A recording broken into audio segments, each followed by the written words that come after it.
And welcome to episode 39 of Adventures in Inbetweening. Today we are looking at the first feature film directed and written by Hayao Mayazaki, Miyazaki-san, Lupin III, Castle of Cagliostro from 1979.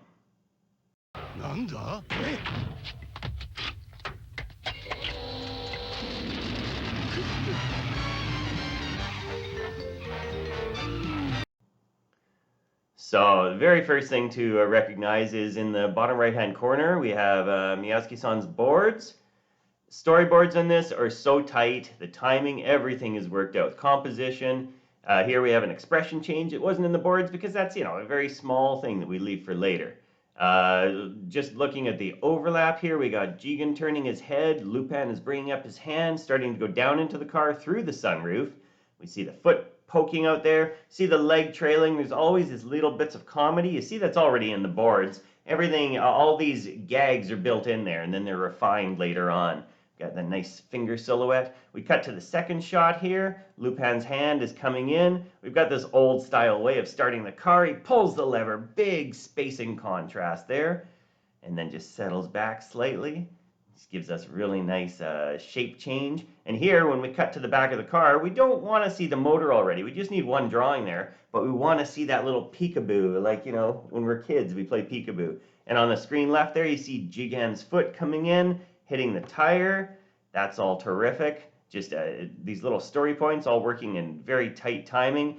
Flame coming out of the back, turns into smoke quickly. We cut to the wide shot. Back of the car is anticipating up. The smoke is coming out. Jigen is coming up there. He's got to get on the roof. Car goes down. Lupin is still staying up, dragging behind. Look at that back tire, the way that it's deforming there. The jack goes flying off, spinning counterclockwise. Lupin's arms are still reversed. Jigen is just getting onto the roof there. Look at Jigen's legs trailing behind. Look at the way that the car takes off. The back foot of the car, the back tire of the car, completely deformed. The smoke being left behind. The jack being thrown off there. Jigen getting into the roof. Now this here, I've drawn the car several times just to show the geometrical shapes. This is just wonderful. The way that the car is turning back and forth away from the camera, tilting away from the camera. We see the undercarriage of the car there. We see this. It's almost out of control, but Lupin is completely controlling it. And watch the front wheels, because they're always telling us which way the car is going to go. If the car is going out of control to the right, Lupin's trying to turn it to the left, and the front wheels are accurately leading whichever direction the car is going. Again, with the comedy there, we've got Jigen's legs sticking out the top, wonderful shapes. Again, look at the car again, turning completely away from us there. So we see the back of the car. We have constant shape change, constant interesting compositions here. And all this time, we're trying to keep up with the camera. Backgrounds flying past here. We have all this detail on the car. Sometimes the body of the car is hitting the ground. And like I say, the tires, there's a lot of negative space. Sometimes everything's crushed. Here we go back to the boards. We've just got 3 different board placements just to show how out of the control the car is.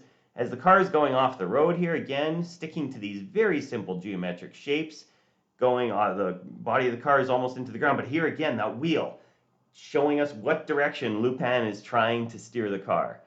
And I'm going over to the right here. This is really interesting because we have 1, 2, 1, 1, 2, 1, 1, 2, 2 steps forward, 1 step back, literally, as we stagger the car. And look at the angle on these wheels as we're going over this hill here. That's lovely composition. And then boom, we get all this debris flying.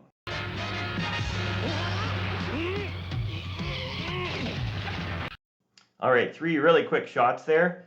Lupin's catching up to the goons that are after the princess here. Now, one thing about this, there's 4 different elements to the background here. We have the wall flying past on screen right. We have the railing on screen left. We have the road coming towards us on the bottom, and then we have that top background there panning up into screen left. So I think it's about every 6 drawings on the right here, we have a 6 drawing cycle for the wall going past, and it's about a 3 drawing cycle for the railing there. And the road is a bit more complicated. There's about 8 drawings involved there, and they're kind of played in different order to break up the cycle. But all very just keeping us engaged at the same time as we're doing a slow push-in this whole time, just to get us even closer to the action. And again, watch these clouds here. It's just one piece of background.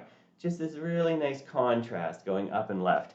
Now here we're going to reveal this big bus coming in here.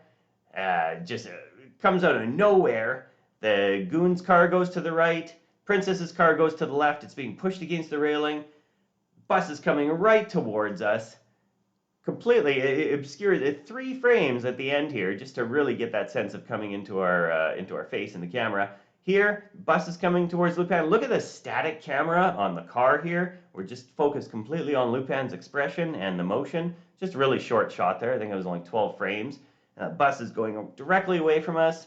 Lupin, the only way he could avoid it was to get the car up on 2 wheels there. And look at Lupin and Jigen's balance there. Look at the angles on the wheels. I mean, it's just ridiculous. At this point, the car has just become a completely another character. It just has all this personality to itself, all this squash and stretch. Again, a reminder, we've still got all this background elements going in the other direction now. We have the 6 drawing cycle on the wall on screen left. We've got the 1 single image of the mountains panning down and left. We've got those railings panning in the 3 drawing cycle. We've got the road animating away from us. And finally, with Lupin, Jigen trying to get balance over the screen right, the car smashes back down.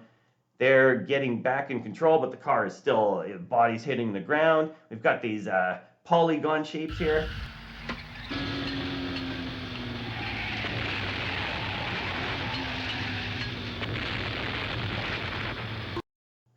Terrific stuff. So we got a quick shot here just to reveal the grenades coming out of this car. The window pops up. And once we get to the car, and yeah, look at this grenade just bouncing off the back here, coming straight into camera. And then we can cut to the reverse shot where it's going to be going away from camera. Really effective stuff. And the car is going to continue to have all these changing shapes here as we go. And so here, Lupin's focused on the grenade as it's coming towards them, bouncing, getting smaller away from camera. He sees it, he reacts, Jigen reacts. Anticipate the car over to the right. There goes the wheels, telling us where it's going to go. Like, look at that. Look at how much that screen left wheel is taking off from the car there. And they get away just in time. Here's the explosion. We got the white frame. We've got the yellow explosion. And now all the smoke comes on. And the car is being blown somewhat off the road there. It's up in the air. Everything's trailing behind. Now, fortunately, the smoke is in one place on the road, so it's going to pan away from us. But even before that first explosion, smoke is gone, and the road and everything is continuing to animate. Now we've got another grenade coming in. So Lupin's swerving. He doesn't have his timing quite as good this time. He's actually going to swerve right into the grenade. And the worst possible spot that he could have been.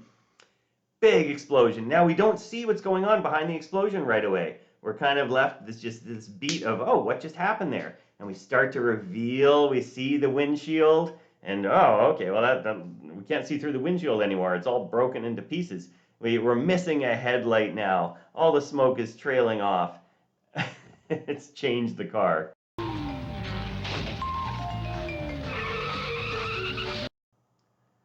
All right, and last couple shots here. We got continuity with the car going up the hill. Lupin had to break through the windshield because it was all destroyed. We're still missing that headlight. There's all this damage to the car. Look at the wheels the way, again, this car is just a character into itself. The wheels are dragging behind. We see the undercarriage of the car there. All this nice detail, all the shape change comes down, bounces up. We have all that negative space changing between the wheels and the body of the car. Look at this deformation on the back wheel of the car there, and the smoke coming off. And now we cut to the final shot. Car's going away from us on the ground. We don't even need like a track on the ground here. It's all working the way it is. Now look at this little cliff on the left here. There's a little bit missing to the cliff, and we'll see why that is in a second. The car is going around, spinning, back wheels going, shooting out debris here as they just about go off the cliff. They're going out over towards the bush on the right there. Now we see part of the cliff on the left is animated and falling off, and it's like, oh, it looks like it came off from that hole that's there in the background, but that was there from the beginning. It's just a little trick they did. And the car is going to disappear into the bush like Homer Simpson here. Boom, there it goes. And just a little bit of animating on that bush. A little bit of debris flying off. Beautiful stuff. Castle of Cagliostro. It's such a wonderful movie. Check it out if you haven't seen it. It's beautiful. One of the first anime I was introduced to in animation school, and hope you liked it. Thanks a lot. I'll see you next time.